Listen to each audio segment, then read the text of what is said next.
25 years have never fired a general manager, ever, or a team president. And they do it with 3 games left in the season. Michael Malone also shown the door as the most successful coach in the history of this organization, all-time wins leader, the only coach to ever win a championship, and he's fired with 3 games left in the season. To discuss this from the angles that we can think of today, it is the incomparable Ramona Shelburne of ESPN. Ramona, it's almost a little bit ironic here because you joined us at the very start of the season here in the Mile High City talking about your lengthy piece detailing the disjointed relationship between Calvin Booth and Michael Malone, and here you are back on our airwaves before the season's over, and both these guys are shown the door. Just how surprised were you, Ramona? I mean, I guess I'm not surprised that something changed. I'm surprised that they fired both, right? And I think a lot of this, you can look at, there's a lot of places where things start, okay? But they won a championship in 2022 or 2020. 22, 23. I don't know what year it is anymore. But they won a championship, and the only guy who kind of got rewarded financially, at least, or given some security was Malone, right? They didn't really extend Calvin Booth. They didn't extend the sort of the front office people, the assistants, et cetera.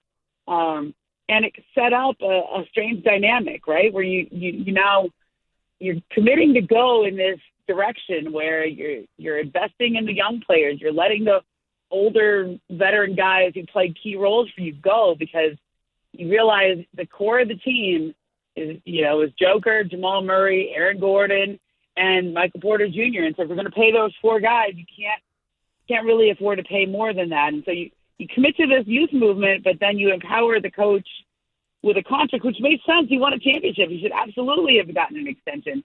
But if you're going to do something where it's going to be somewhat unpopular, right, letting KCP walk or Bruce Brown or Jeff Green or any of the other veterans we always bring up when we do that, it's hard not to empower the front office guy who's doing that for you, right? And then when you empower the coach whose job it is to win ball games, and we need you to play the kids, that's not going to help you win ball games right away. Right? You're gonna lose some games. You might go backwards for a year or so. And I thought Calvin Booth was pretty transparent in saying, we understand that this is the result of these decisions, but our main goal is to do what's good for the franchise for a long time. Okay, if you're going in that direction and you do a joint, remember that there was 3 guys up on the press conference last year at the end of the year, and they all said they were on the same page, but clearly they weren't. And it's hard to ask Calvin Booth to do something like that, and I know that was his vision as well, but to commit to that vision and then not give him the extension or not finish off the extension. I think it was right there, kind of almost done, but not quite done. And there was this sort of, let's see how this season turns out, quality to everything. I'm not really surprised we ended up here. I'm just surprised they pulled the plug early, with 3 games left to go. Yeah, Ramona, and that was actually, I was going to ask you a little bit more detail. Like, we were talking about this, too, throughout the year of like, hey, Michael Malone, Calvin Booth, both of them could be gone. But it's the timing that we're still trying to figure out. Why now with just 3 games left and you still have the playoffs? You still have the best player in the world. Why not give Michael Malone the rest of the season in the playoffs and then decide to cut ties with him when the season's over with? Why now? Yeah, I mean, look, you know, they've been pretty rough since the All-Star break, right? I mean, recently things have been pretty bad, and their defense hasn't been good. The shooting hasn't been great. Like, the situation with Westbrook, has worked out about as well as you could have hoped, but lately it hasn't been great, right? The game against Minnesota felt like this turning point in the overall relationship. And not just they made 2 plays at the end, but just sort of how he's handled it since. I don't know. You guys been talking about that in Denver, I assume. So, yeah, right? Yeah, definitely. Probably been a topic of conversation, right? I think it's that things. It's okay not to be on the same page. It's not uncommon for front offices and coaches to have a little power struggle of, I want you to play the kids, and we drafted these guys, and we need to play these and develop these guys. That happened with the Warriors, right? I mean, that happened with a lot of other teams. It doesn't matter until it matters, right? It doesn't matter until you start losing, you hit the skids here, you're heading into the playoffs going in completely the wrong direction.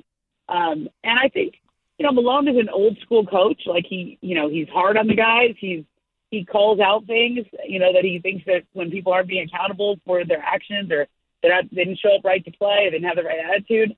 And I think that's probably why they won a title, but also when things are going bad and it wears on you, right? And so I think why now? I don't know. The Grizzlies did the same thing. When you're heading into the playoffs and you feel like it's not going to end well, I guess there's a sort of do something rather than nothing. It's probably not going to work, but you might as well try something. And I suppose is what they tried. Ramona, I think maybe one of the most surprising components within this conversation is that the Nuggets went from, really about 6 years of, I was calling them like an anti-NBA team. They almost seemed they almost had a collegiate vibe to them, where they were low-profile superstars, and the best player isn't on social media. And it was one of these It was one of these situations where it was so pure.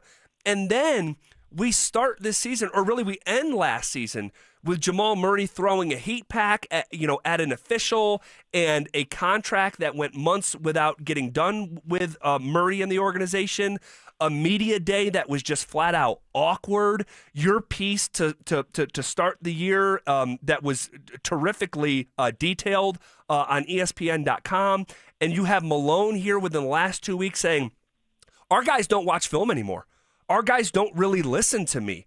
You had a moment during the season where Aaron Gordon was trying to huddle the team up, and guys didn't come to him. I mean, Jamal Murray looked at him and turned around, and I just can't believe that the Nuggets of all teams ended up having a cultural problem. Ramona.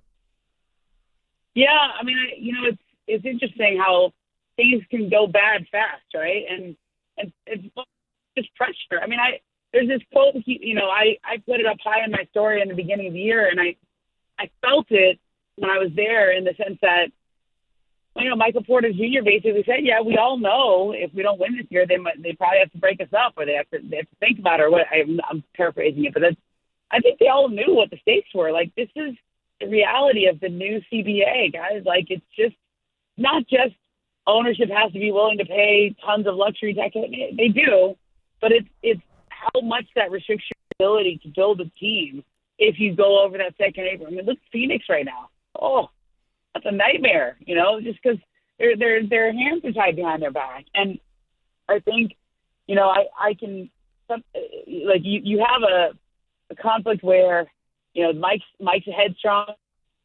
Calvin has a lot of willpower. I guess he's strong. I'd say he's strong-willed, stubborn, same with Michael, and I always say Mike, but we have to say Michael, right? And I think it's when you have two guys like that and you're winning, people kind of keep the peace. But when you have two guys like that and it becomes about them and not about the team and what's going on with the team, and there's issues on that team, right? You talk about them every day, right? Aaron Gordon's been hurt for a lot of the year with this calf injury, in and out of the lineup, and he is just a glue guy, bread and butter of the team. When they don't have him, that puts extra pressure on others. I think Westbrook has been as good as you could have hoped for, but there's also other things that come along with Westbrook that are hard to deal with. Jamal, the contract stuff that left a bad taste in his mouth, I think, and then came into camp, wasn't in the greatest shape, immediately got hurt. And you remember in camp, I was out there in the preseason when Malone called him out. I don't think he named him by name, but people knew who he was talking about. He said about people playing hard and coming to camp in shape, et cetera. And it was like, this is the greatest foot to start off on. You can't just hope things go away. And I think they kind of would have gone away if they would have had a really successful year and they would have just kept winning. And it's really a testament to the greatness of Joker that Denver's done as well as they have this year. They had these 8-game winning streaks. They had stretches during the season where they looked like they could be anything. I mean, Joker's kind of gotten to the level now where I just never count him out. He's so damn good. I mean, the only other player I've ever felt that about is LeBron. It's hard for me to pick against him just because he just finds ways to win. And he's so damn good. And I think it's he masks a lot of issues. And when they were winning, you could get past those issues. When they go in a bad stretch here for an extended period of time, it's really been since the All-Star break. It's kind of hard to look the other way. Ramona, I'm going to ask you just to speculate because it's fresh and it's new to all of us.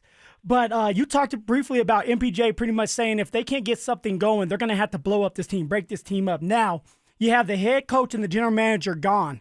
Do you think that this is it, or can there be more changes coming? Someone like Jamal Murray, MPJ, that are also going to be out the door here with the new general manager and head coach coming in?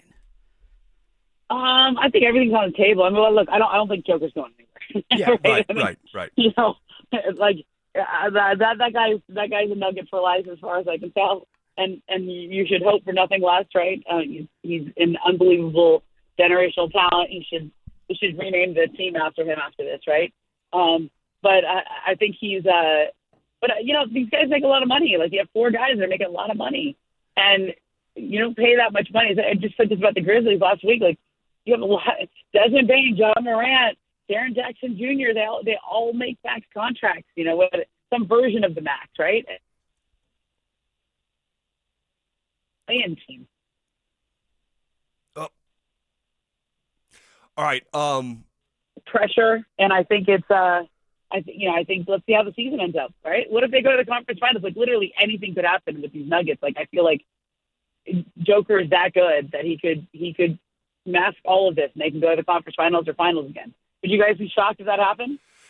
Well, honestly, I mean, judging by the body language, judging by the effort, and honestly, and I cannot believe, Ramona, how many times this year I have came in and said into a microphone, this is an unprofessional effort. Yeah. And it's just it feels like they have tapped out on the season. Now maybe this will reinvigorate them, and I expect that at least in the early returns they're going to channel it and play hard, but big picture, honestly, and I can't believe I'm saying this, I think I would be surprised at this point.